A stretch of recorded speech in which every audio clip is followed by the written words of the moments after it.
What we can do is we can learn from it. What the hell, Veronica? Are you kidding me? You want me to learn from it? Yes, I do.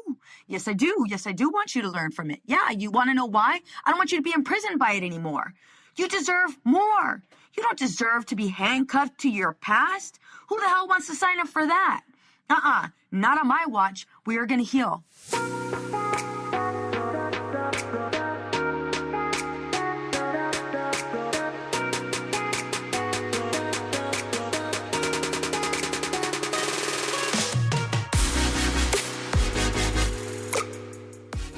Hi, I'm Veronica Cisneros, licensed marriage and family therapist, entrepreneur, and host of the Empowered and Unapologetic podcast. I was 1 month away from divorce. The court papers were filed. We had just had our first daughter, and I felt more alone than ever. My husband told me he was tired of competing with my career. I was overwhelmed, disconnected from my family, and questioning everything I had built. I didn't want to lose my marriage, but I also didn't want to keep losing myself. So I did the hardest thing I've ever done. I stopped pointing fingers and started doing the work on me. Now, after 25 plus years of marriage, raising 3 daughters, and running a thriving therapy practice, I'm here to help you do the same.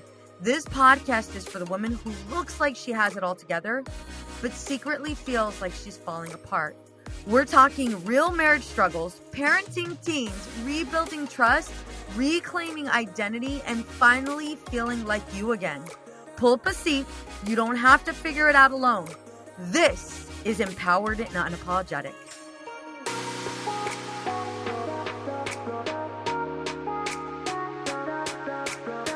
How to heal after infidelity. A good amount of us think that this is absolutely impossible. Hell, I remember hearing so many women say, there is no chance in hell that I'm going to stay with my husband if he cheats on me. I would never do that. Like, the women who stay with their husbands after they cheated on him, that's just absolutely ridiculous. And I remember so many women saying that. I remember hearing so many women say that. And shit, I'm going to be honest with you. I was there too. I was there where I said, yeah, if Willie cheats on me, that it's like done. It's over. There's no coming back from it. And yeah, that's true if you both are not willing to do the work. But I'm going to tell you right now, no matter whether you stay with him, whether you leave him, either way, you have to do the work. You have to do the work. Otherwise, what ends up happening is we end up being imprisoned by the infidelity. We end up being imprisoned by all of the emotions that come attached to that feeling of betrayal, that feeling of, I don't want to say rejection, but yeah, it definitely fits because you do feel some form of rejection. You feel as if you're not enough. You feel as if, you didn't make the cut. And so because you didn't make the cut, somebody else did. And that's a really ugly feeling. Really, really ugly feeling. And it's one that I wish none of us had to endure. So I'm going to give you a little story, a quick story. It's a true story. So when Willie and I, we were about 4 years into our marriage. Willie's my husband. When Willie and I were about 4 years into our marriage, it was close to our anniversary, which just cut even deeper. But he asked me for a separation. I'm like trying to go around it, but at the same time, I want to make sure I'm straight up. So yeah, he totally asked me for a separation. We were about 4 years into our marriage. And I remember feeling so devastated, frustrated, overwhelmed, all of the above. And I didn't know how to handle that.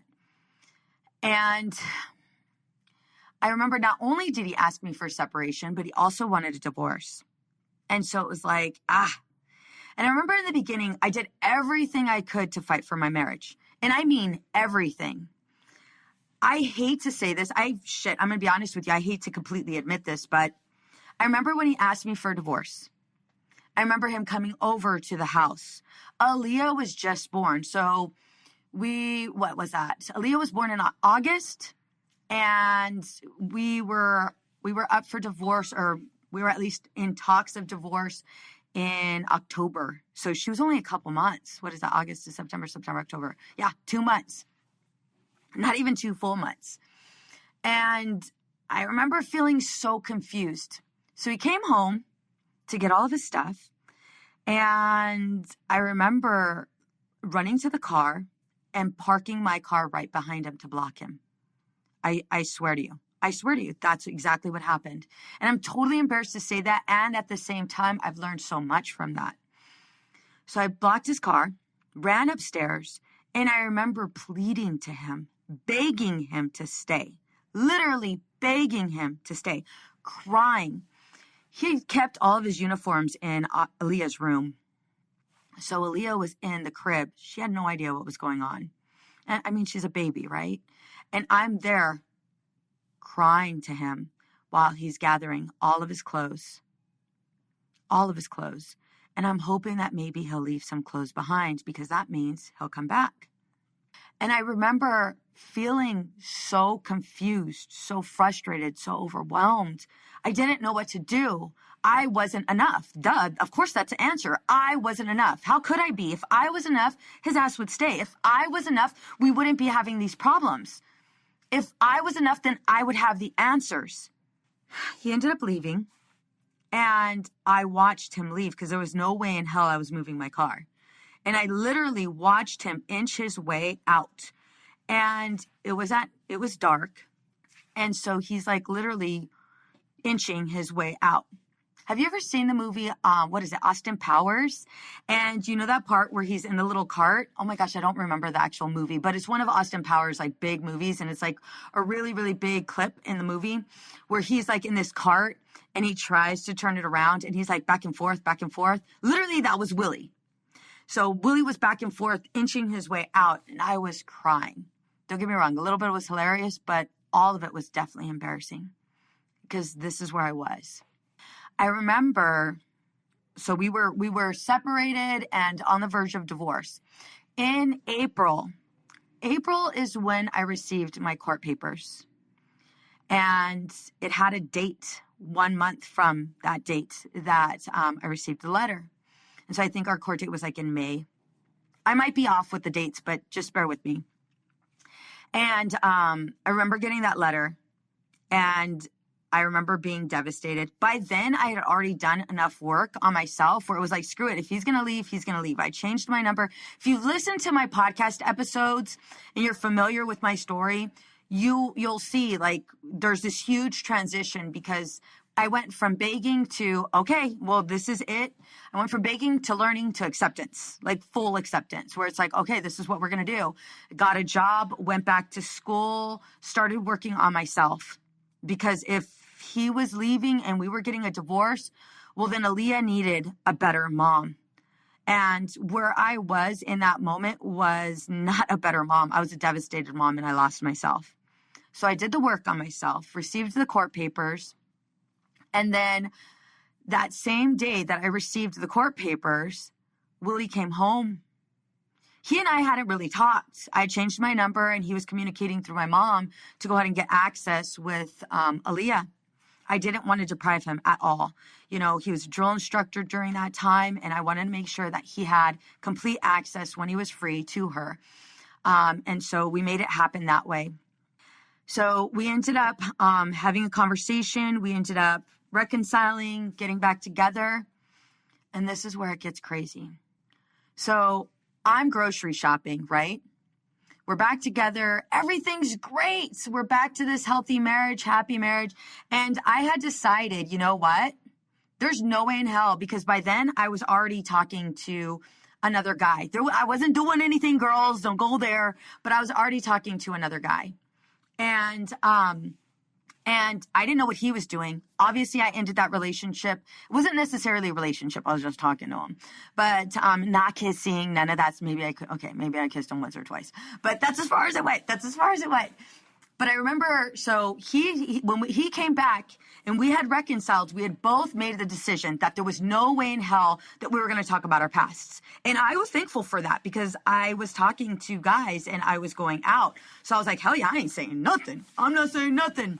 And I didn't, in my mind, I had imagined that Willie wasn't doing anything. Like, no, Willie, like most of my friends, when I told them we were getting a divorce, they were like, oh my God, Willie like loves and adores you. There's no way. And then I told them, no, dude, Willie totally asked for the divorce. They're like, what? No way. You're crazy. What the hell did you do? That's what I got from everybody. What did you do? So now fast forward to he and I are back. We're reconciling. Everything's good. Well, I go grocery shopping, and this might trigger you guys, so just be prepared. I go grocery shopping. As I'm grocery shopping, I just had this funny feeling. But whatever, totally just like brushed it off, kept grocery shopping, ended up going home, and then I'm unloading the truck. And as I'm unloading the truck, there's this little compartment on the bottom of Willie's SUV, right? And it's where like tools are, or you can store things. I've never really looked through there ever, nor did I ever like want to. For some reason, my gut was telling me to open those compartments. My gut was telling me. You guys ever get that really strong gut feeling like you know something's up. You know something's not right. So I went ahead and opened it. When I opened it, the first thing I saw was just pictures and a bunch of envelopes, and it looked like mail. And so I grabbed it. I grabbed all of the stuff that was in there. I grabbed that batch of papers and pictures. And the first picture was of me on our first wedding day. Me and Willie eloped to Vegas. And we were such kids. We were like, I was 20 and he was 21. We stayed at Circus. That's how young we were. Anyway, I digress. So I'm looking at this picture, and it's a picture of me. We were in Vegas. We were at I forgot. There's it's not Pirates of the Caribbean. I know that. You guys can tell me later. But like, what is that Pirates? There's like this casino that's like Pirates. I cannot. Treasure Island. So we were walking through there, and there's a bunch of pictures of pirates. And so there's one picture with his hand on his hip, and he's making this like "arr" face, right? And his eye, he has a winked eye. And so I'm like, Willie, take a picture of me. And he took a picture of me. And I'm like totally silly. But that was the first picture that's in this batch of paperwork. And then I'm like, oh my God, he had this. And like, I got all of the warm and fuzzies because I was like, well, damn, dude, I felt totally guilty because here I was talking to other guys while he and I were separated. I flipped over to the next page, or the next picture. The next picture was actually on our wedding day. We had we eloped in Vegas, and then we had a wedding day for our family. So the second picture was a close-up, and I mean close-up. You could see nose hairs and everything. But it was a close-up of me looking at him when we were exchanging vows. And I was like, oh my God, this man is so incredible. The entire time, it's like, this man was so incredible. Completely forgot that this man left my ass. Completely forgot that he wanted a divorce. All of the things that he did. You guys would have to listen to the other episodes because his ass also closed my bank account. Listen to the episodes for that because that'll be a whole therapy session. We don't have time for that. But yeah, like, I'm thinking like all of those thoughts just went into focused on how great of a man he was. And then I flipped over to the next, which was a card. And that card was not a card from me. So I started to read it.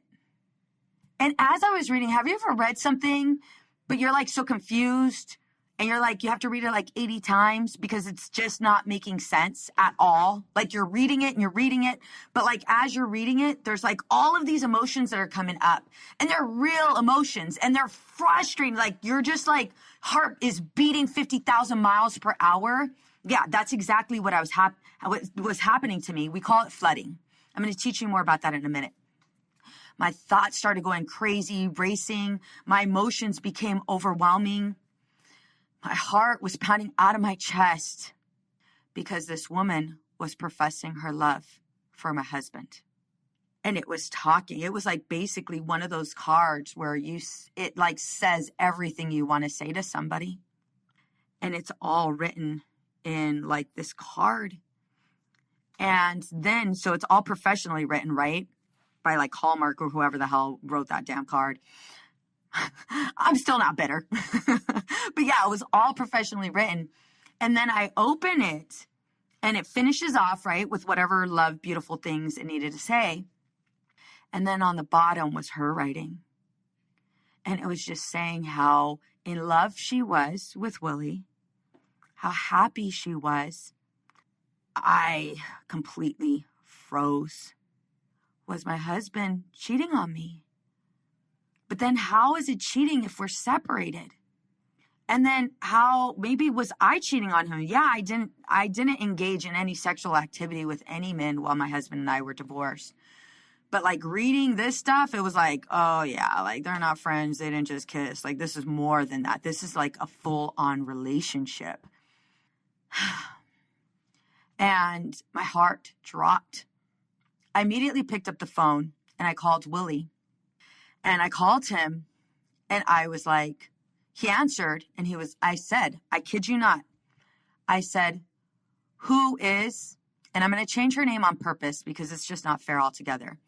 I asked him, who is Samantha? No hesitation, Willie said, I'm on my way. Mind you, Willie was on Crucible. He was at the Crucible. You're not allowed to answer your phone. You actually don't have any. So it was like his first day there at the Crucible. For all my military mamas out there, you know what the Crucible is. It's 3 days of hell. When you're a DI, you're taking the recruits for their graduation, right? That's like the last step before they graduate. No reception. They're out in the mountains doing some crazy ass training. So the minute I said, who is Samantha? He's like, I'm on my way. You're not allowed to leave. So I knew that this was something. So now I'm going to teach you how to heal from infidelity.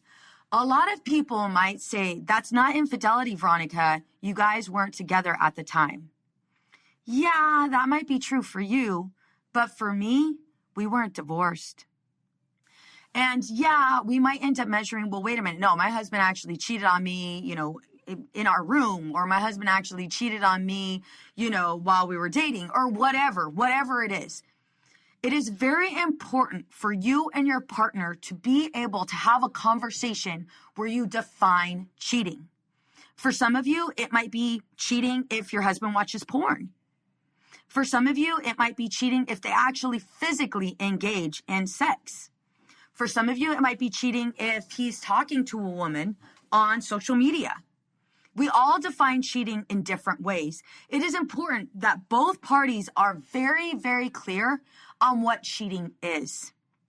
Very, very clear on what cheating is. So flooding is your response. It's that fight or flight response you automatically have when your emotions are getting the best of you. When you've encountered an issue in a relationship, an issue with your work colleague, an issue while you're hiking and all of a sudden see like a cougar or a mountain lion. I don't know what the hell type of animals are around when you're hiking, but I'm just giving you guys some exaggerations. That's that fight or flight response. You are in flooding. All right. It is very important for you to recognize what that looks like prior to having this conversation, because when you have your conversation with your partner, you have to make sure your emotions are in check. And you also want to be open to what they have to say without judgment or criticism.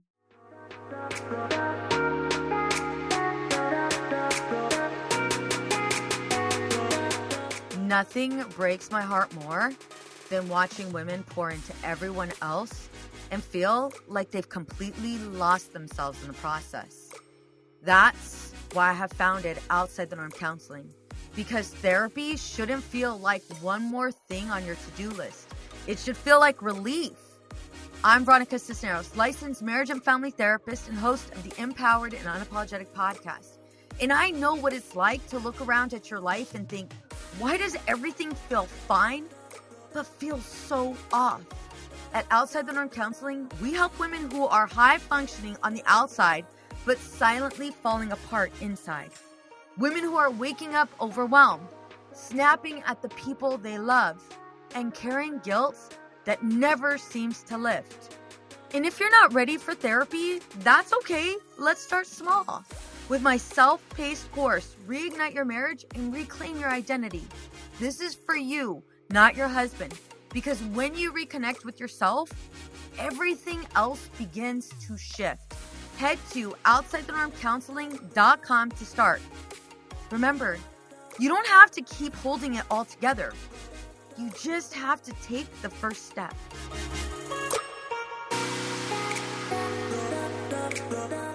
So, let's move on.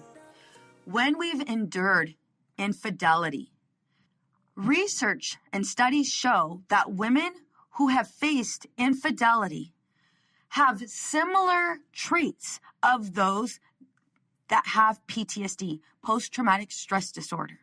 They have similar traits. Similar traits being that they'll have flashbacks. They'll drive. I remember when I started asking Willie about like what was going on, and he shared openly about the relationship, what the relationship looked like, all of it. I even talked to her. Yes, ladies. Oh, hell yeah. You bet your butt I talked to her. We had a full conversation and everything. It was a good conversation. It was a really, really good, healthy conversation. But I remember hearing like certain exits on where my husband lived during the time and when he was in a relationship with her. I'm going to tell you, I had to do a lot of personal work on when I passed that exit. My heart rate would increase. I would start to feel tight and tense. And it would remind me of when we had that discussion. It brought me back to the infidelity, right? That's where I was. So that's what I mean by women will display similar traits of those that struggle with PTSD. It is very important that you're mindful about that. So how do you heal after infidelity? It is very important to understand that the truth does not always come out on your first conversation. And I know and recognize that this is very hard to hear. I acknowledge that. And it's the truth. It's important to understand that, yeah, you're going to be infuriated. What happens is the truth starts to emerge slowly, very slowly. And it is important that if you are willing to work on this relationship, you identify on whether or not you need to seek individual or couples counseling. I'm going to tell you right now, it is very important for you to seek couples therapy. I know that's hard. I know the last thing you probably want to do is have a conversation with him and even hear what the hell happened. But I'm going to tell you what, with a professional, it is going to be very much beneficial, especially if you decide to stay. And if you decide to stay, whatever your friends say, whatever your family say, they are not living your life. You are living your life. They're not going to bed. They're not going to bed with you. They are not enjoying certain moments with you. So it is very, very important that other people's opinion is not yours, does not influence your opinion. And it is very important that you seek professional help, because I'm going to tell you right now, unless it's happened to you, you're going to be saying all day, oh, hell no, I would never be with him. The truth is, we don't know. We don't know until it happens. Then it's when we make our own decisions. So this is very difficult. And again, it's a work in progress.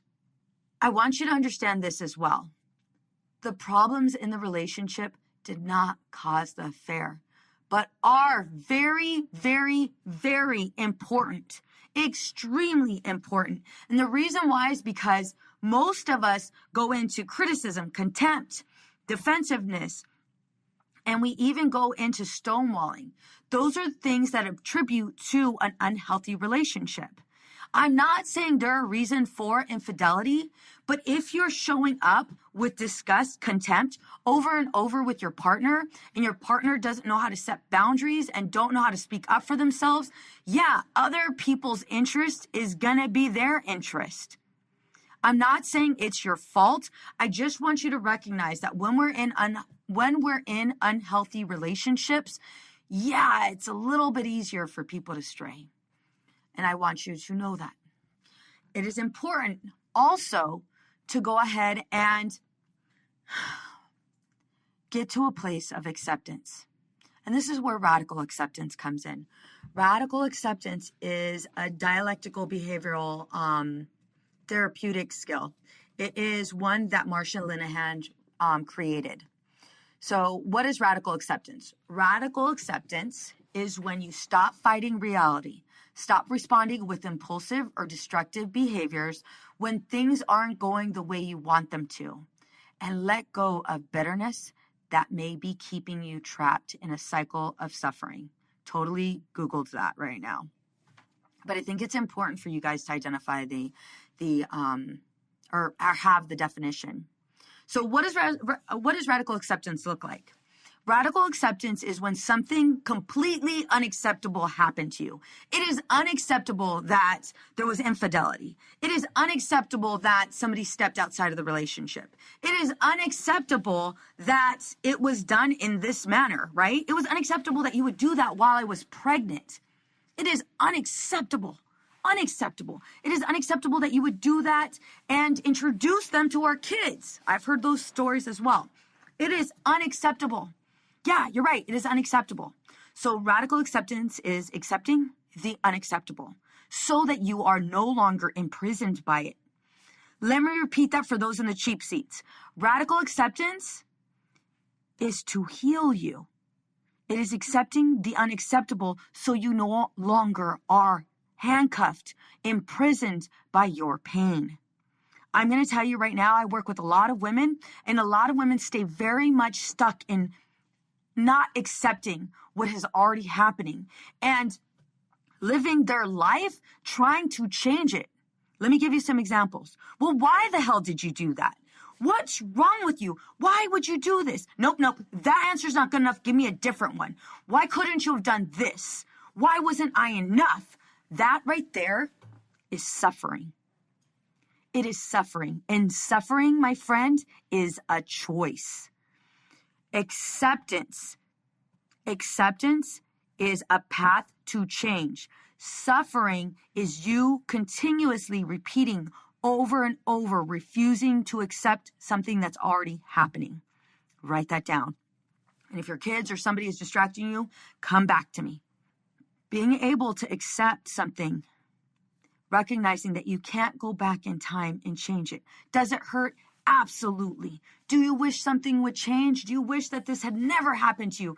Hell yeah, 100%. But the reality is we can't go back in time and change it.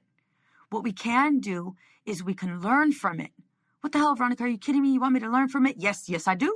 Yes, I do. Yes, I do want you to learn from it. Yeah, you want to know why? I don't want you to be imprisoned by it anymore. You deserve more. You don't deserve to be handcuffed to your past. Who the hell wants to sign up for that?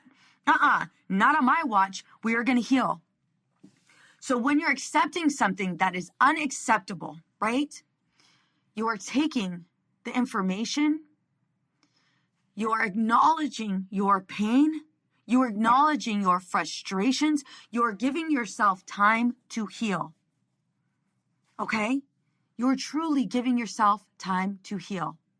I want you to acknowledge that you may be handcuffed to your past. And if that's true, okay, we can do something about it.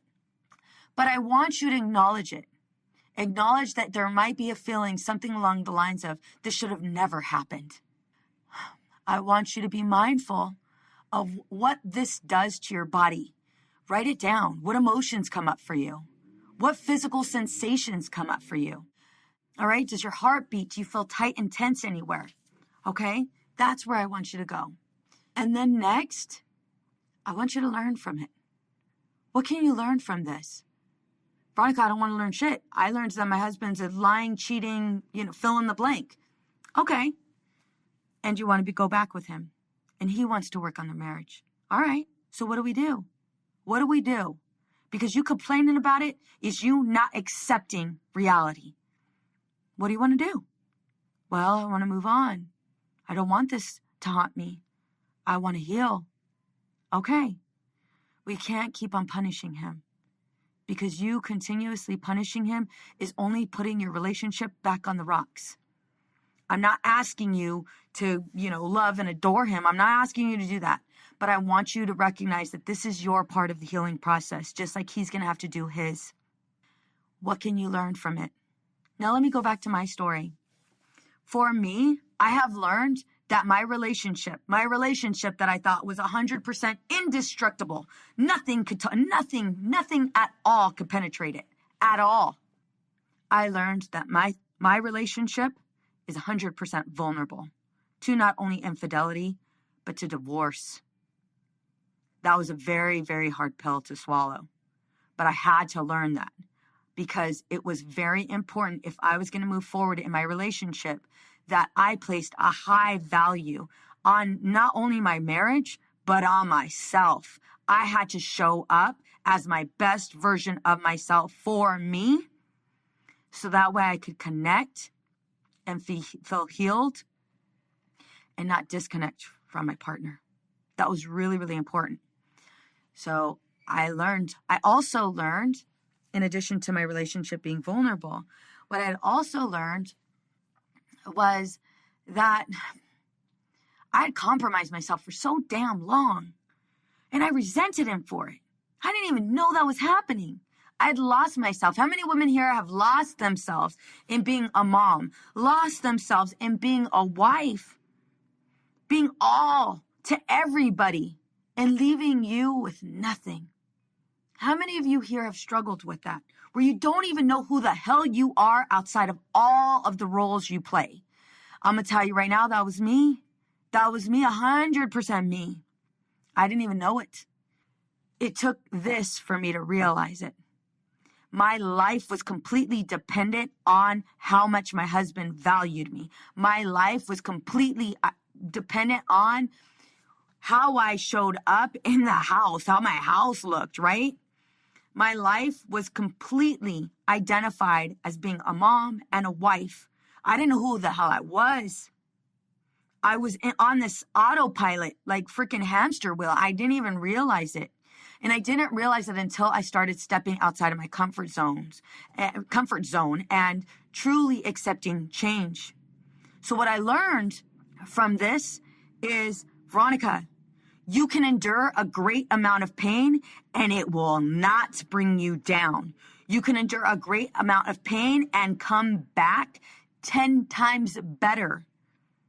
And if I'm completely honest, Veronica, you can endure this pain and you could help thousands of women step outside of their damn comfort zone and get off that damn hamster wheel, because you don't belong there. You never belonged there. You are going to do great things. You will do great things. And it got to a point where it was no longer me asking, well, what the hell is going to be next? And I need to ask for permission to step outside of my comfort zone. It ended up changing to, watch me. Watch me. And I got to a place where I no longer needed my husband. And I know that sounds ugly. I'm aware of that. I know that sounds really ugly. But it's true. And I've said this to my husband. When I opened up my private practice, it became very, very successful really, really fast. I mean, now, like I said, we have 7 clinicians that work for my company. And we're 100% referral based, and all my clinicians are full. We're hiring. But not only did that happen, but also I started opening up a second business, Empowered and Unapologetic. I started a podcast, and it was like, holy crap, I am capable. This entire time, I thought my story was there's no possible way that I'm capable of doing great things. To now it's watch me. So ladies, you can heal from infidelity if you choose to. It is stepping outside of your comfort zone. It is allowing yourself to feel that pain. You are not going to go under with that pain. I'm going to tell you right now, you are not going to go under. The hardest part was you recognizing that it's not gonna take you under. The hardest part was even probably discovering that it had happened. I know that's what it was for me. Reading that damn card. I don't even know what the hell happened in that card. But reading that damn card after it felt like it was in a movie. You know, there's a picture of me and I'm like, oh my God, my husband's the best man in the world. And then another picture of me and it was like, oh my God, he literally got a total close up of me gazing into his eyes. Like, it was obviously a photographer took that picture, and it was me in my wedding dress on my wedding day. You couldn't see my wedding dress. You could only see face and a little bit of the crown that I had. Cause oh hell yeah, I was a diva on my wedding day. And then that card from some other chick that I don't even know. What? Mamas, you can endure a great amount of pain. You can definitely heal from infidelity. It is up to you. Radical acceptance. Accept the unacceptable. If you refuse this, I'm going to call you out right now. If you refuse this, then you are signing up. You are literally signing up, pen to paper. You are signing up for a life of imprisonment. And this not only goes for infidelity, it goes for anything else you will refuse to accept in life. You're refusing to accept something that's already happened. Remember, and I want you to hear me out. This is where I'm going to close out. Remember, acceptance does not equal forgiveness. Acceptance does not equal forgiveness. A good amount of you are like, oh, girl, I already forgave him. We're good. And then the minute something comes up, it's like, oh, hell no. And you bring it back up. Mama, you have not accepted it. You have not accepted it. Acceptance is recognizing that this moment, this incident, this infidelity has caused you a great amount of pain. Recognizing that you can't go back and change it. Learning from it. And moving forward. Like the badass that you are.